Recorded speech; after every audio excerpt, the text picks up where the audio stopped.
Hey, what's up, everyone? All right, so this is a quick update to an update that HighLevel recently made. This update is talking about creating the calendars within HighLevel.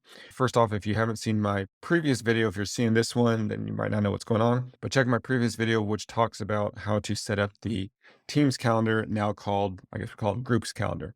I'll put a link to that right up here in the corner, so you can go ahead and check that out for the full tutorial on these calendars.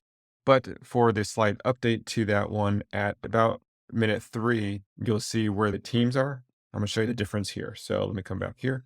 In the previous video, let me just move my video over here. The previous video, you would, when you're creating the calendar, you would go to My Staff, and then you would go to Teams. As you see now here, the Teams has moved. They've moved it to the calendar settings. So what you do is you click here to navigate, which is going to take you right back to the calendar settings. So before you create the team there, then you come back here and create the different calendars. And so the team here, or now it's called groups, which is this group. This is the old style calendar. Here's the newer calendars. Okay, so to create a group, all you do is come up here and click on the add group. We'll name it intro call, whatever you want to name it. Book your call here, and then we'll say bookings. Very simple. Say bookings 1. So they made it 1, 2. Maybe that'll work. Okay, so very simple group name, description, and then the URL. So we'll save that.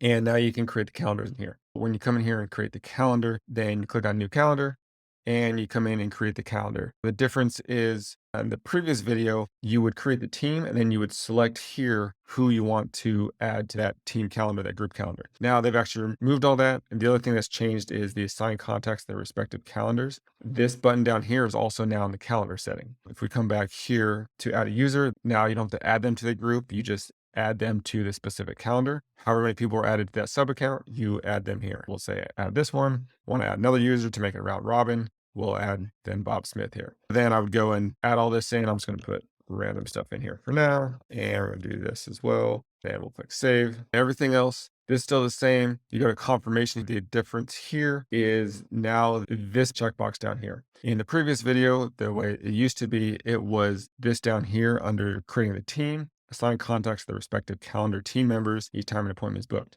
They've moved that from the group setting or from the team setting, group setting, to the actual specific calendar, which is here. Assign contacts to the respective calendar team members each time an appointment is booked. If you want to assign it to the specific contacts, you check this. And then this pops up if you check that. Do you want to skip assigning contacts if they're already have an assigned user? Say they came in from a lead form or a form and they're just a lead and you have a round robining or you have it assigning to a specific team member. Well, when they book, do you want to reassign it or do you want to keep it still assigned to that same user? That's what this checkbox here is for. Other than that, that's pretty much it. Everything else has stayed the same. Go ahead and check out my previous video to get the full tutorial of the calendar. Most likely if you're on this video, it's probably because you're coming from that previous video. Again, that was the update. So the adding the group used to be team calendar and now it's in a group. If you guys have any questions on that, go ahead and put them in the comments. Again, subscribe if you haven't subscribed to my channel, it'd be greatly appreciated. Go ahead and give it a thumbs up. I would love that. See you on the next video.